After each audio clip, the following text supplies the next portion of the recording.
remettre la parole à une spécialiste. Elle est spécialiste, mesdames et messieurs, c'est une femme, psychologue clinicienne, thérapeute, Madame, sous vos ovations, Christelle Joanne. Bonsoir Madame.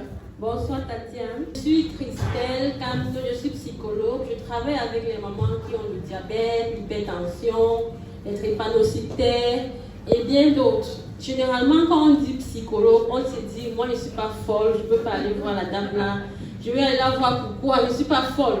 Mais le psychologue, c'est tout simplement un professionnel de la santé mentale qui s'occupe de toutes les souffrances que nous pouvons faire face au quotidien.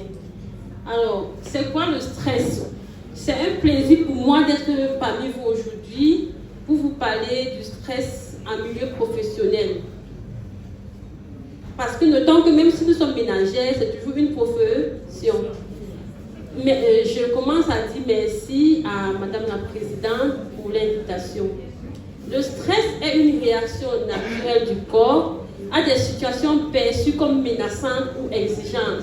Par exemple, si nous sommes dans la salle et qu'on attend peut-être une bombe, nous tous nous allons nous lever pour dire que mais qu'est-ce qui se passe? Ça c'est déjà une réaction naturelle. Maintenant, on va avoir peur. Ça c'est une émotion qui accompagne la réaction naturelle. Et ensuite, on va chercher à fuir ou à affronter la situation. Donc, la bombe qui éclate, c'est déjà une situation qui est perçue comme stressante. Est-ce que se manifester physiquement, émotionnellement, physiquement, c'est-à-dire nous tous, on peut se lever là si on attend une bombe.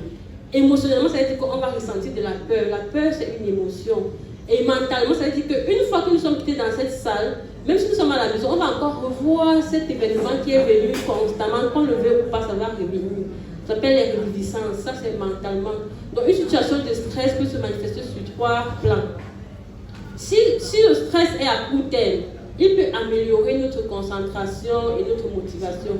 Mais si le stress est chronique, ça peut nuire à notre santé. Ça peut nous entraîner à l'anxiété, la dépression et notamment l'épuisement qu'on appelle généralement le burn-out. Aujourd'hui, on va parler de la gestion du stress. La gestion du stress est une préoccupation majeure en milieu professionnel, dans nos ménages, au travail, pour des femmes qui travaillent et des femmes entrepreneurs. Surtout pour les femmes qui jonglent avec de nombreuses responsabilités.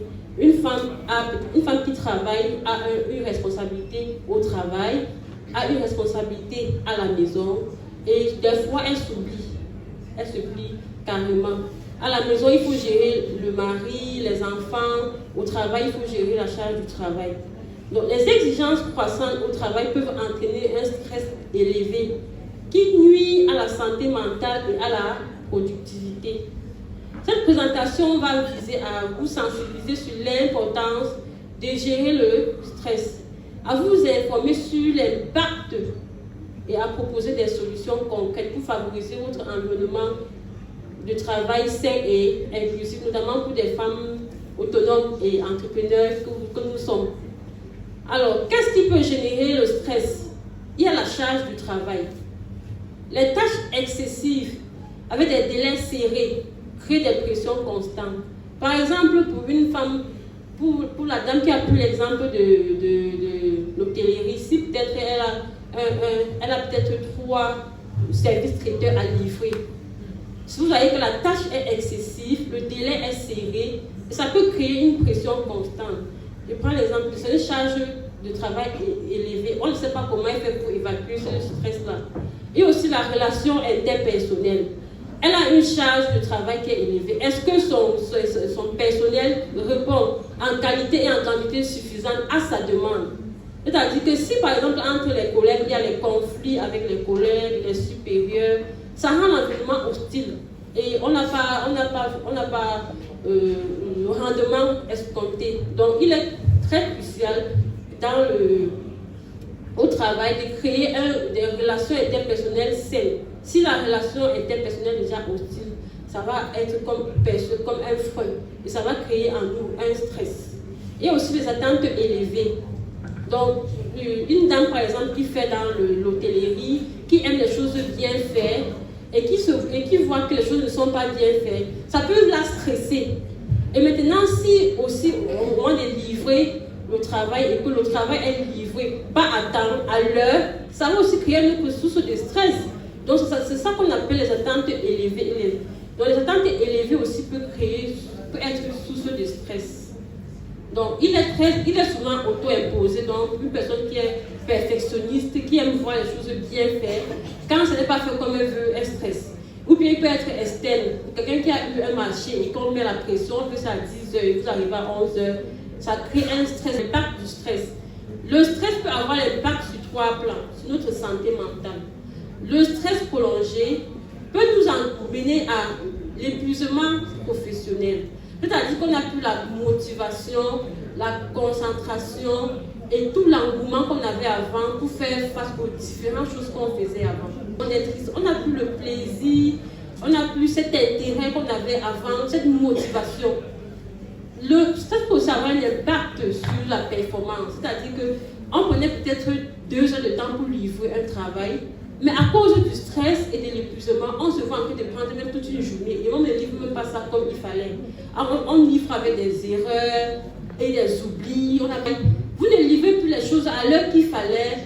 Et à temps, vous prenez peut-être 2 jours au lieu de 3 heures de temps que vous faisiez avant. C'est qu'il y a déjà un problème. Il faut déjà vous interroger sur votre santé mentale. L'absence de sommeil aussi est un problème fondamental. Trop de sommeil aussi est un problème. On ne peut pas être productif. Maintenant, sur les relations, si votre environnement est stressant, ça peut provoquer des conflits, de l'isolement et le retrait social, le repli sur soi. Donc, il faut tout le temps avoir des éléments qui vont vous motiver à faire face au quotidien, à vos différentes activités.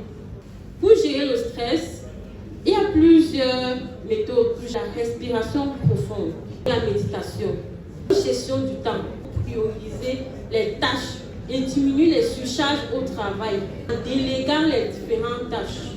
Si par exemple vous êtes chef d'entreprise, ne pensez pas que c'est vous qui allez gérer toutes les charges qui concernent la direction de l'entreprise. Il faut déléguer les tâches, il faut responsabiliser vos employés pour pouvoir être aussi libre et penser à vous. L'équilibre vie professionnelle, vie personnelle. Il faut toujours prendre des pauses et concentrer du temps à soi. Gérer le temps. 80-20, 50% au travail. C'est-à-dire que quand vous sortez de la maison de travail, vous concentrez vos 50% pour gérer les tâches que vous avez à gérer au travail. Et quand vous quittez du travail, vous laissez tout ce que vous avez fait au travail, vous rentrez à la maison, vous concentrez 30 ou 20% pour les tâches de la maison. Et à la maison, vous ne gérez plus rien qui concerne le travail. Parce que généralement, on mélange. On gère ce qu'on va gérer au travail. On arrive à la maison, on gère ce qu'on va gérer à la maison et on gère encore le travail. Donc, vous concentrez 30 ou 20% pour le travail. Et ensuite, vous concentrez 20% pour vous-même. À la maison, ça veut dire quoi? On s'occupe des enfants, on regarde les cahiers, on demande ce qui n'a pas marché, ce qui a marché. On ne laisse pas tout au répétiteur. Parce que les enfants aussi ont besoin de nous à la maison. Généralement, chez nous, surtout dans notre service de santé mentale, nous avons constaté que la plupart des enfants qui viennent consulter pour les addictions sont les enfants qui sont abandonnés à eux-mêmes à la maison et pour assouvir à leurs besoins ou bien pour essayer de gérer leur manque d'affection, ils peuvent aller fumer ou boire ou bien faire autre chose, les jeux vidéo, les addictions aux jeux vidéo. La plupart des problématiques qui concernent les addictions, ça concerne les enfants qui n'ont pas eu de l'attention en qualité et en quantité suffisante de leurs parents. Parce que les parents pensent que s'ils ont délégué les tâches aux répétiteurs ou bien aux femmes de maison, ça suffit. Ça ne suffit pas. Donc, désormais, 30% à la maison, où on s'occupe des enfants, on s'occupe des tâches de la maison et on s'occupe du père ou de... Je ne sais pas. Maintenant, 20%, c'est maintenant pour soi-même. Ça veut dire quoi? On peut décider qu'on va aller danser comme ce soir où vous êtes là. On peut décider qu'on peut aller à Kribi. On peut décider qu'on peut aller au village, se ressourcer. On peut décider qu'on peut faire un voyage à Dubaï. Ça, c'est 20% pour soi-même. Qui fait le sport? Qui sont dans les groupes de sport? sport ici parce qu'on a envie d'enclencher comme ça les activités de bien-être.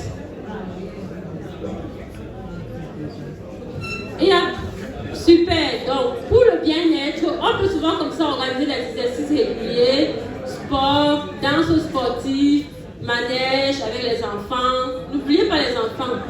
Parce que ce sont les fers de lance de la nation. Demain, là, c'est eux qui vont nous porter. Manège avec les enfants, sortie.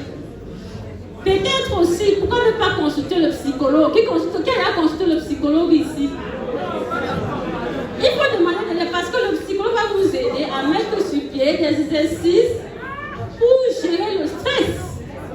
Avec les exercices de respiration profonde, la relaxation et bien d'autres choses. Hello? Il faut demander de l'aide. Par exemple, si mon mari m'a abandonné à la maison, vous voyez qui? La bonne personne à rencontrer, c'est le psychologue. On ne vient pas voir le psychologue parce qu'on est fou. Par exemple, si j'ai peut-être vu GIC, j'ai payé un investissement peut-être de 7 millions et qu'aujourd'hui je n'ai rien, c'est tombé. Vous allez voir qui? Pour gérer ça, pour faire face à ça, vous allez voir qui? C'est le psychologue qui va vous permettre à prendre conscience et à gérer ça. Hello! Nous sommes des femmes autonomes et entrepreneurs. Nous avons l'autonomie. Si maintenant je mets en place mon entreprise, vous connaissez les hommes jaloux là, non? On les appelle souvent entre guillemets, je ne veux pas dire le nom.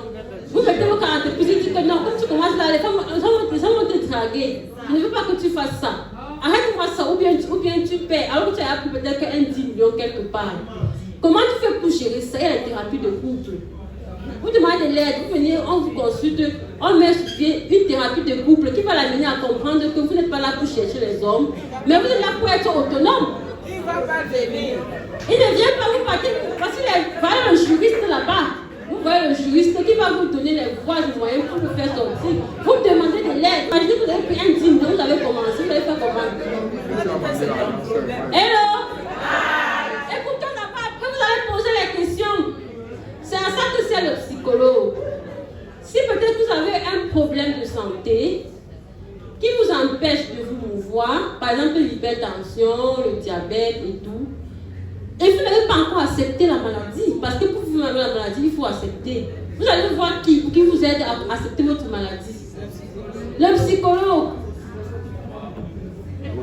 Donc, vous voyez que tous nous sommes concernés. Si vous avez un enfant, où vous pensez qu'il faut que l'enfant ait seulement les 18 sur 20, il n'a que 12. Il va voir qui?